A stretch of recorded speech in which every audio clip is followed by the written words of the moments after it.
Tonight, students help out those involved in the Midland City standoff. Plus, Trojan students experience the Super Bowl. Stay tuned. TrojanVision Nightly News starts now. From the high-definition digital production center on the Troy campus, with news from Troy University locations around the world, this is TrojanVision Nightly News. Hello and welcome to TrojanVision Nightly News for February the 7th, 2013. I'm Deatra Montgomery. And I'm Christina Cook. Thank you for joining us this evening. When something like what happened in Midland City last week occurs, it tends to bring communities together. Well, last night, even though Troy students aren't technically a part of the Midland City community, they wanted to show their support. For 1 week, the nation watched the young boy who was kidnapped and held hostage inside a bunker in Midland City.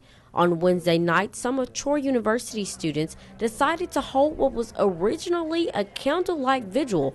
But after the boy's rescue, this vigil turned into a gathering of relief and support that the young boy was home safe. I organized a candlelight vigil service for the two families that were involved in the tragedy and the bus shooting that happened over the past week in Midland City. I'm from the area. I graduated at Dale County, so I'd had a pretty good gauge of what's going on, and I just felt like the families have been going through a really tough time, and that even though we weren't in the community ourselves, that we were right next door, and it was really important for us to show our support as a whole. Many students expressed their relief and joy about the young boy's rescue and the bus driver's courage. Whenever I heard it, I was sitting at my house. I was just sitting on the couch. It was a normal day. I was watching it, waiting for the next update, and breaking news that they had him. I was just so excited. I couldn't even put into words the excitement I had. My heart was racing. A prayer come true that this nightmare was finally over. He is warrior strong, and everyone in the community is behind him, and we will always have his back. And it seemed this candlelight vigil came in just enough time to wish Ethan a happy birthday. His birthday was today, so happy birthday, Ethan. Happy birthday, Ethan. Happy birthday, Ethan. A happy birthday, because, gosh, it's amazing that he got out just in time. Smith said he planned on taking the card signed by the two students down to Ethan this morning. Many universities hope that once students graduate from college, they take the time to donate back to their alma mater. But today, Troy focused on a chance for the faculty and staff to give back. Troy University held its annual Faculty and Staff Fund campaign in Bibb Gray's building Thursday morning. The event is a way employees can donate to any of Troy, Alabama campuses or to any established fund. But according to Bronda Dennington, the director of annual giving, the event is more than just donating. The more participation, the better. And as far as receiving funds later on down the road, it looks good. So it's not the dollar amount that counts, it's the participation. The event is set up to have various ways employees can donate to the campaign, whether it's through checks, debit cards, or payroll deductions. And though the amount is not the main objective, how much you give can have its benefits. We like to give back to our faculty and staff just like they give to us. Anyone that gives $48 or more gets a Troy University gift, which is an insulated bag this year. It's always great to have something in return when you give something, and I was totally surprised that I was handed this nice tote bag. And yeah, it's a great feeling. Everybody loves to get gifts. Some faculty and staff feel that giving back is a great way to show their appreciation to the university. And I've donated the annual fund for over 12 years now. It's consistent, but what it also made me more aware of the need for the fundraising efforts of college. So it actually made me go back and think about my home university and donate to them as well. I love Troy University. It's the best job I've ever had. And I always donate every year because they've given so much to me. So why not give back? Well, if any faculty or staff was not able to donate today, you can always donate by contacting Bronda Dennington at 670-5843.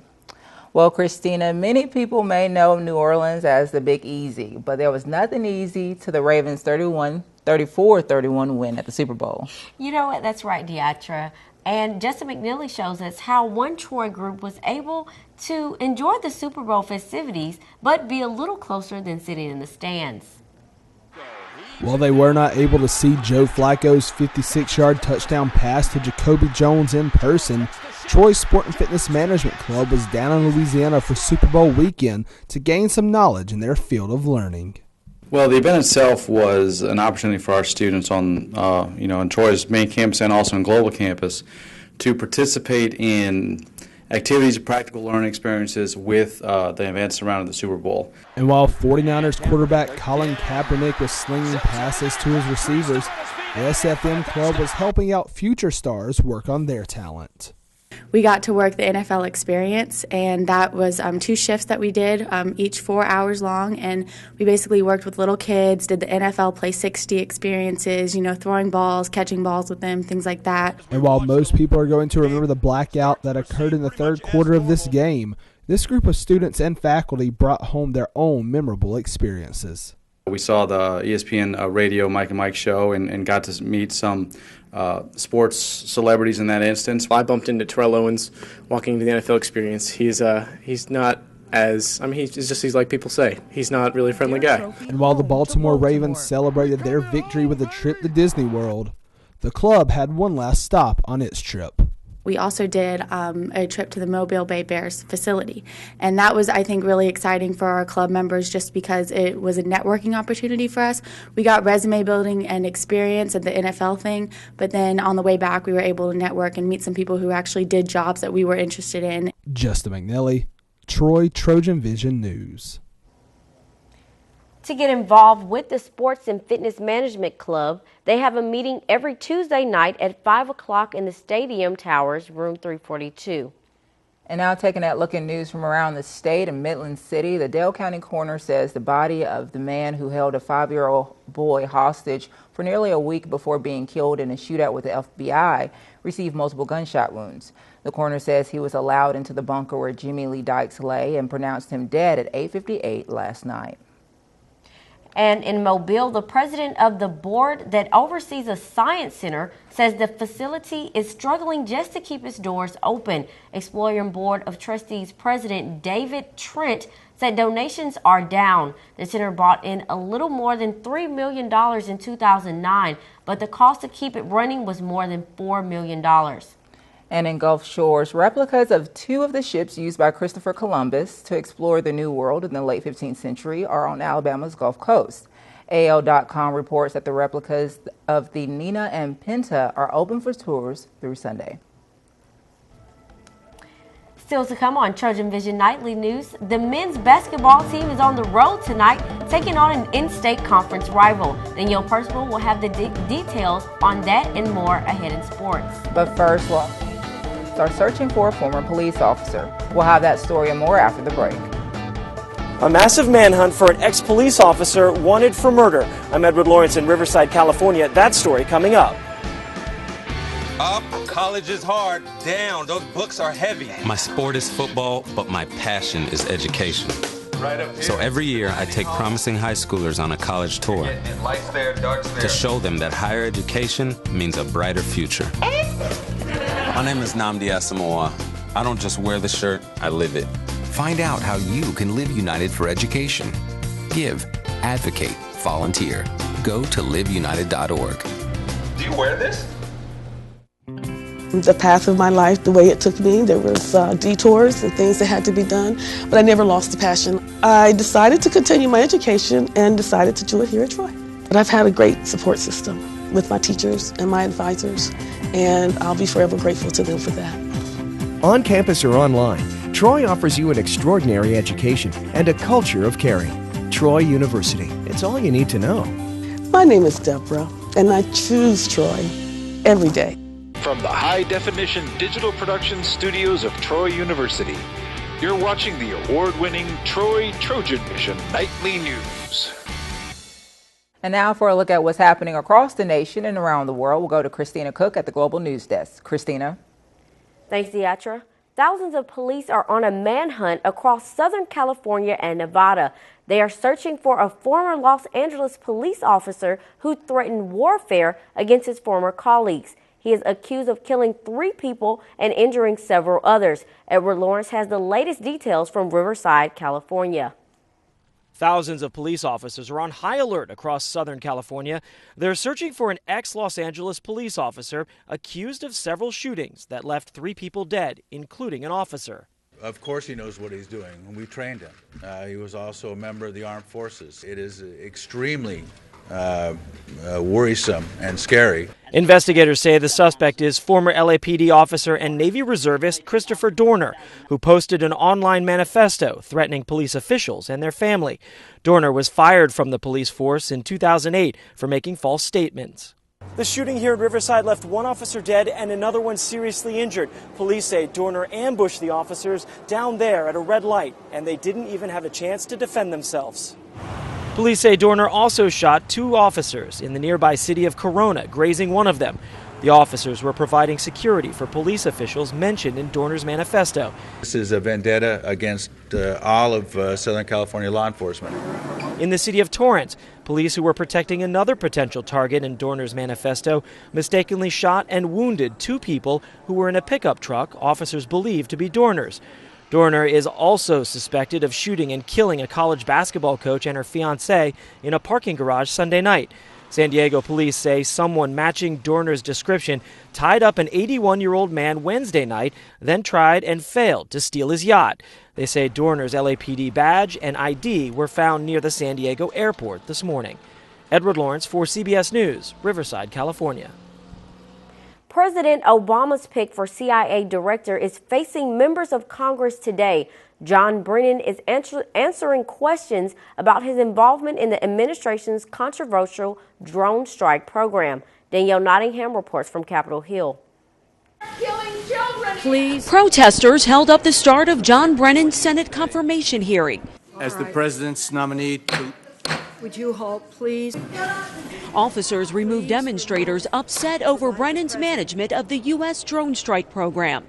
Senators also focused on the controversial program when questioning the president's pick for CIA director. My role as the president's counterterrorism advisor was to help to orchestrate this effort over the past 4 years to ensure, again, that any actions we take fully comport with our law. Lawmakers recently got a look at a secret document explaining why the Obama administration believes the strikes can also target Americans who join with terrorists overseas.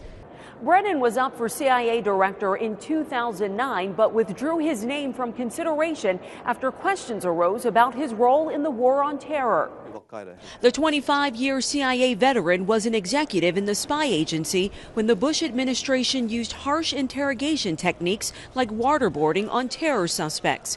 Brennan says he was not involved with the interrogation program. Killer drones are a crime! Human rights groups like Code Pink are protesting Brennan's nomination. They say drone strikes also kill innocent civilians. We think that the drone program has been creating more enemies for America than it has been killing. Given the gravity, the Senate committee will review the hearing testimony and vote on Brennan's confirmation later this month. Danielle Nottingham, CBS News, Capitol Hill. There are more than 30,000 health apps on the market, ranging from ones that help people lose weight and work out to apps that help people monitor blood pressure and diabetes. Marlie Hall takes a look at how smartphones are helping people reach their fitness goals.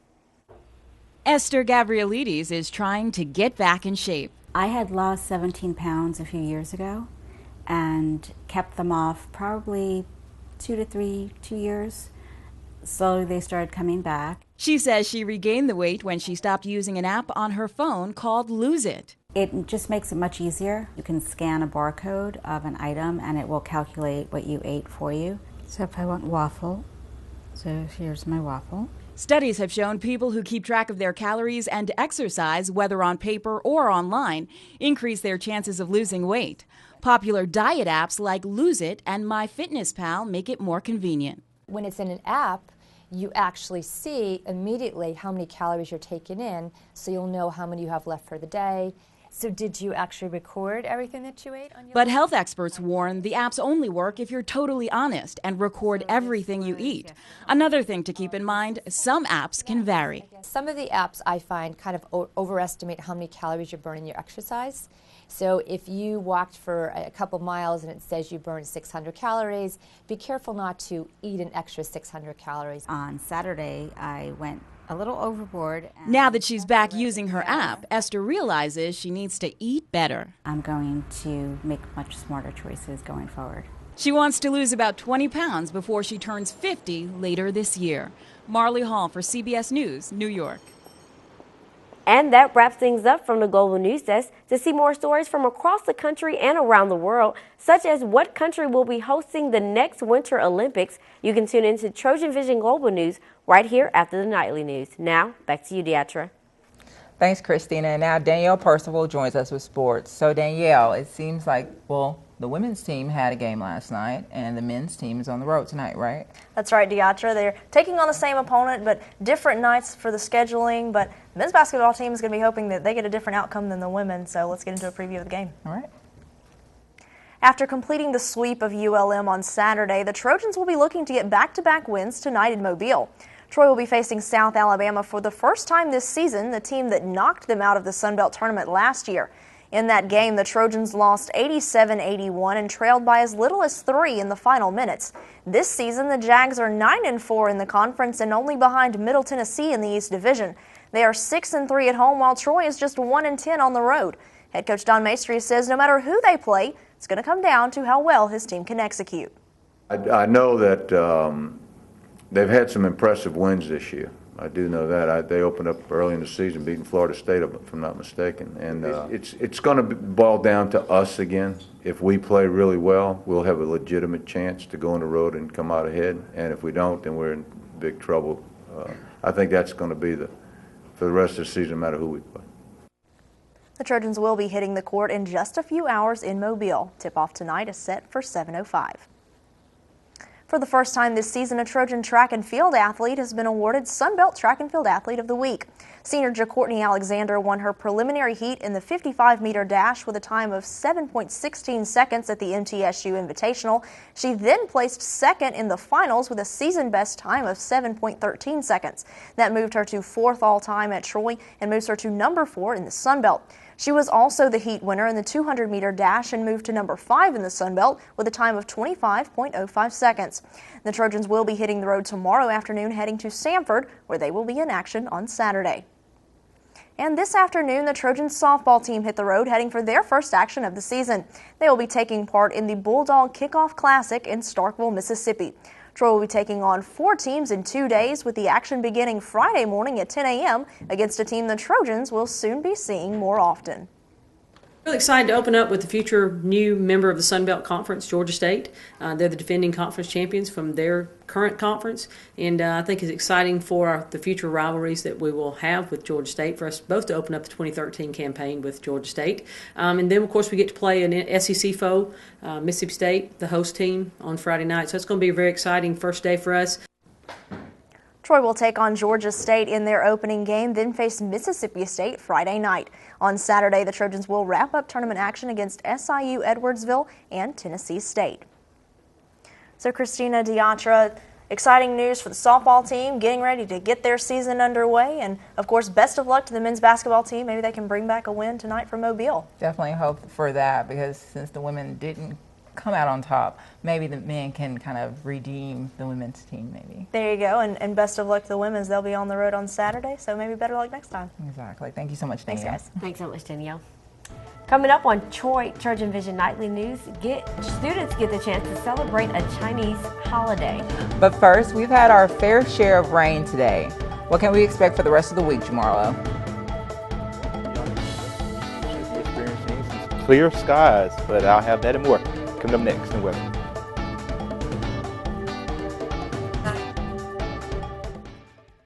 Yes, go! Yes! No! Come on!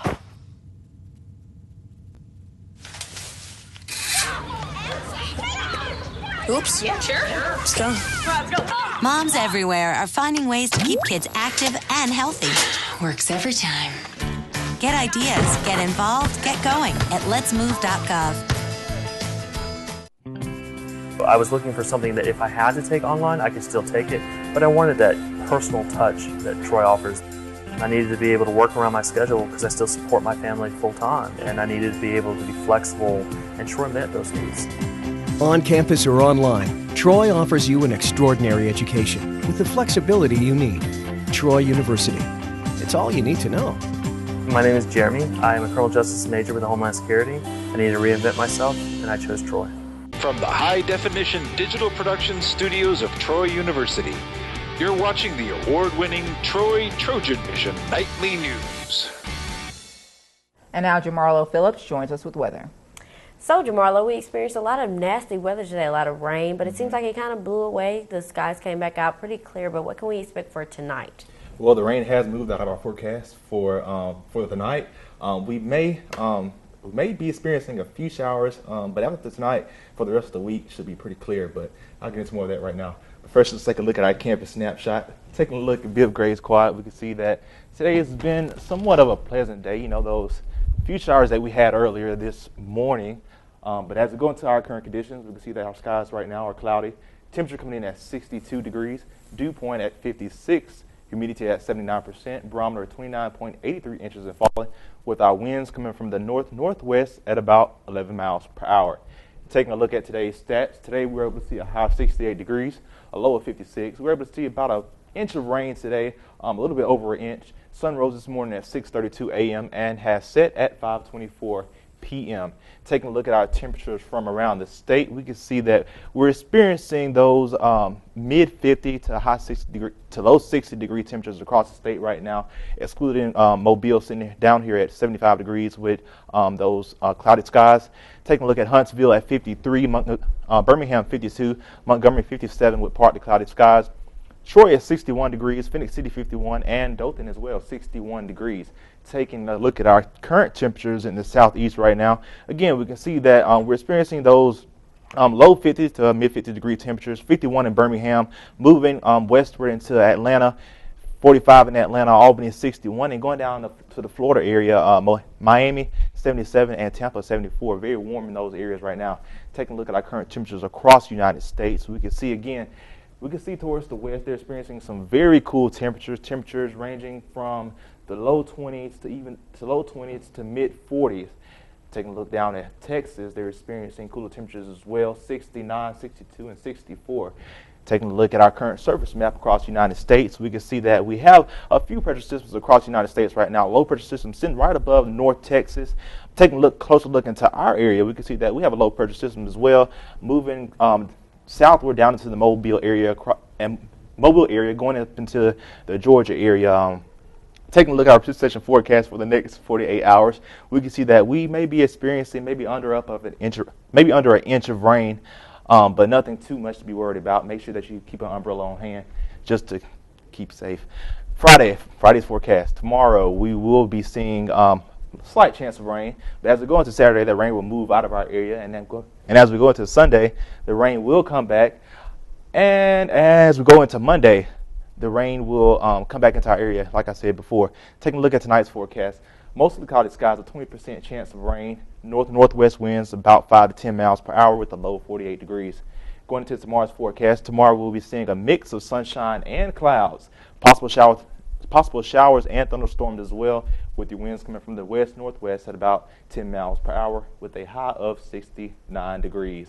Taking a look at our 4-day forecast. Taking a look at Friday. Friday we'll see a 20% chance of rain with those partly cloudy skies and a high of 69 degrees, low of 38 degrees. Taking a look at Saturday. Saturday we'll see sunny skies, a high of 66 degrees and a low of 45.